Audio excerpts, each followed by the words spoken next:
Olá pessoal, tudo bem com vocês? Aqui é o César Soares Oficial e estamos iniciando mais um vídeo aqui no nosso canal, tá? Eu gostaria muito de agradecer o feedback que vocês estão deixando, as curtidas aí, e gostaria também que vocês começassem a deixar os comentários abaixo, os temas para a gente estar tratando aqui no vídeo, tá? E hoje o assunto a gente vai estar continuando aqui lá, o gerenciamento de risco ocupacional, o GRO. Joga a vinheta!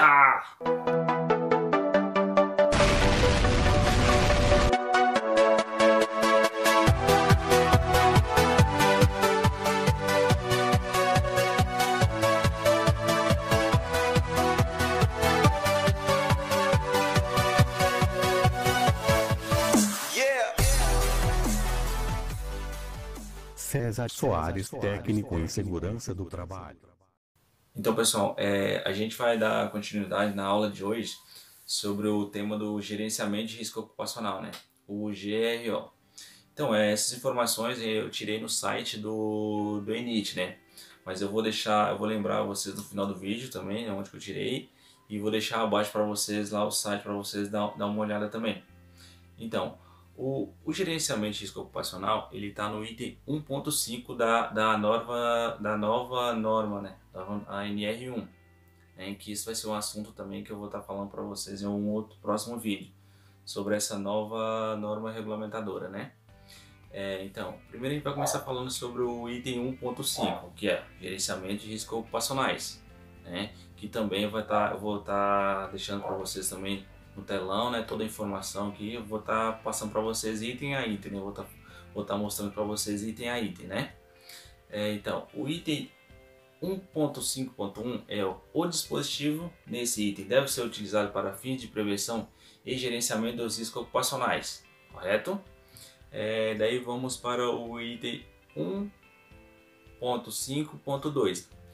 Para fins de caracterização de atividades ou operações insalubres ou perigosas devem ser aplicadas as disposições previstas a NR15, atividades e operações insalubres, e NR16, atividades e operações perigosas. Então, esse também é um tema que eu vou estar aprofundando com vocês no próximo vídeo. Eu vou estar falando sobre as operações insalubres, né? E as atividades perigosas, que está na NR15 e NR16, né? Tá, agora vamos para as responsabilidades, né? Ele está no item 1.5.3. Então vamos lá. O item 1.5.3.1 é: a organização deve implementar por estabelecimentos o gerenciamento de riscos ocupacionais em suas atividades. Tá. Vamos para o outro item, o item 1.5.3.1.1. O GRO, o gerenciamento de risco ocupacional, deve constituir um programa de gerenciamento de risco, que é o PGR, que a gente já deu uma introduçãozinha nele no vídeo anterior. Ele é uma parte muito essencial dentro desse novo gerenciamento de risco ocupacional, né? O item 1.5.3.1.1.1. A critério da organização, o PGR pode ser implementado por unidade operacional, ou setor, ou atividade, certo? O item 1.5.3.1.2, o PGR, Programa de Gerenciamento de Risco, pode ser atendidos por sistema de gestão desde que estes cumpram as exigências previstas na SNR, em dispositivos legais de segurança e saúde do trabalho, correto? Tá, vamos lá. O item 1.5.3.1.1.3, o PGR, deve contemplar ou estar integrado com planos, programas e outros documentos previstos na legislação de segurança e saúde do trabalho. O item 1.5.3.2 trata-se da organização. O que ele deve notar? O que ele deve evitar? Letra A: evitar os riscos ocupacionais que possam ser originados no trabalho. Letra B: identificar os perigos e possíveis lesões ou agravos à saúde. Letra C: avaliar os riscos ocupacionais indicados ao nível de risco. Letra D, classificar os riscos ocupacionais para determinar a necessidade de adoção de medidas de prevenção. Letra E, implementar medidas de prevenção de acordo com a classificação de riscos e na ordem de prioridade estabelecida na alínea G do subitem 1.4.1. E por último, a letra F, acompanhar o controle dos riscos ocupacionais, certo? Vamos lá para o item 1.5.3.2.1. A organização. A organização deve considerar as condições de trabalho no termo da NR17, né? Vamos para o item agora 1.5.3.3. A organização deve adotar mecanismo para, letra A, consultar os trabalhos quanto à percepção de riscos ocupacionais, podendo, para este fim, ser adotadas as manifestações da Comissão Interna de Prevenção de Acidentes, a CIPA, quando houver. Letra B, comunicar aos trabalhadores sobre os riscos consolidados no inventário de risco e as medidas de prevenção do plano de ação do Programa de Gerenciamento de Risco, né, o PGR. Vamos para o item 1.5.3.4.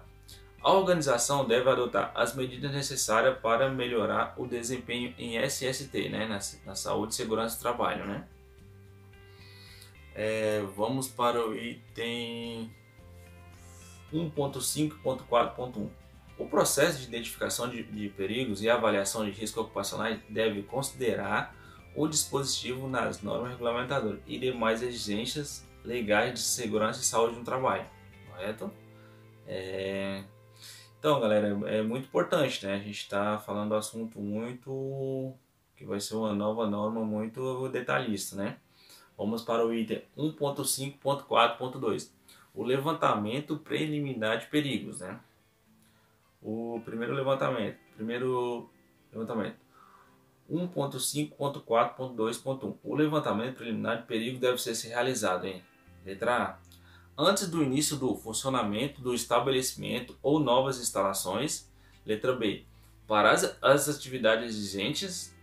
E letra C, nas mudanças e introdução de nossos processos ou atividade de trabalho. Vamos para o próximo item. Item 1.5.4.2.1.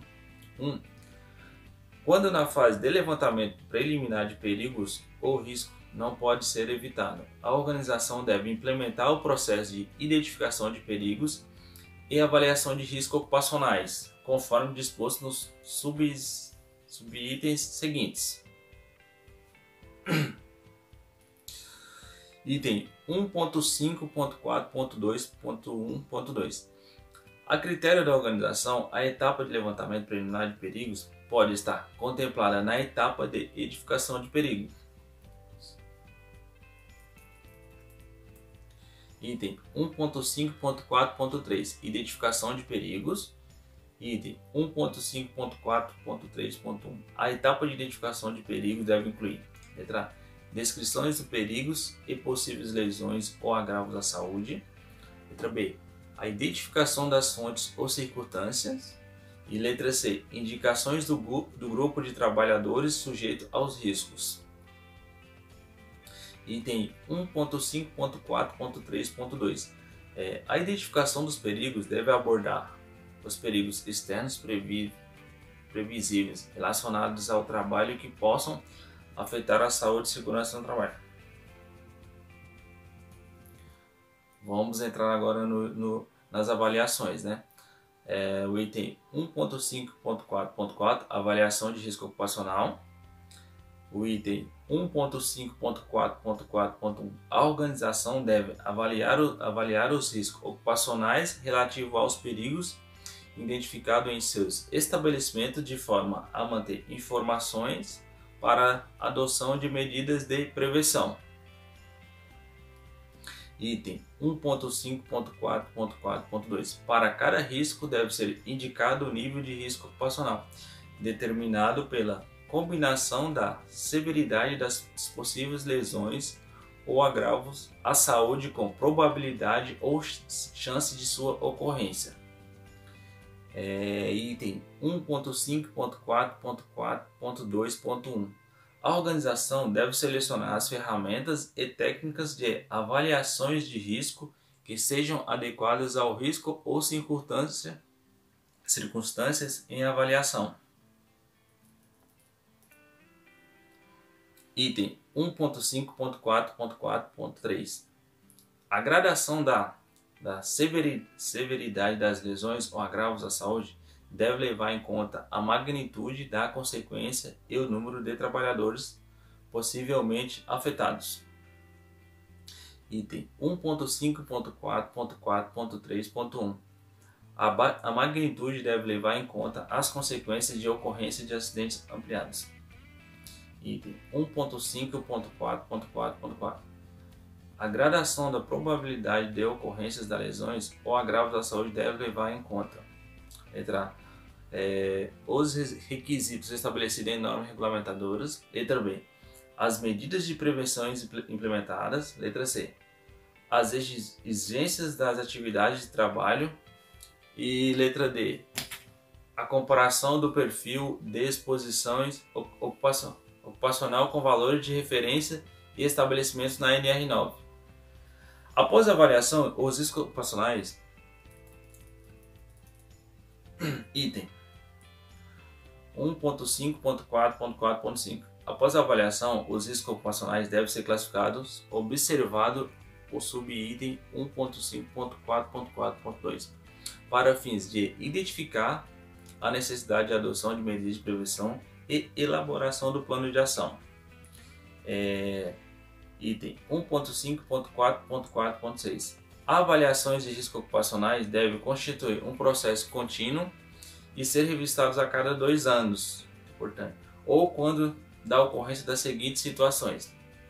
Letra A, após a implementação das medidas de prevenção para avaliações de riscos de resíduos. Letra B, após inovações e modificações nas tecnologias ambientais, processos, condições, procedimentos e organização do trabalho que impliquem em novos riscos ou modifiquem os riscos existentes. Letra C, quando identificadas inadequações, insuficiências ou ineficácia das medidas de prevenção. Letra D, na ocorrência de acidentes ou doenças relacionadas ao trabalho. Letra E, quando houver mudança nos requisitos legais aplicáveis. No item 1.5.4.4.6.1, no caso de organizações que possuírem certificações de sistema de gestão de saúde e segurança do trabalho, o prazo poderá ser de 3 anos. Então, galera, o vídeo está chegando ao final. Só para lembrar vocês, né, como eu informei no início do vídeo, essas informações foram retiradas lá do portal do ENIT, né? Eu gostaria também que vocês se inscrevessem no canal, deixassem seu like e também deixassem nos comentários abaixo dúvidas assim, para a segurança do trabalho que vocês têm, que daí eu posso estar respondendo vocês e colocando aqui no card.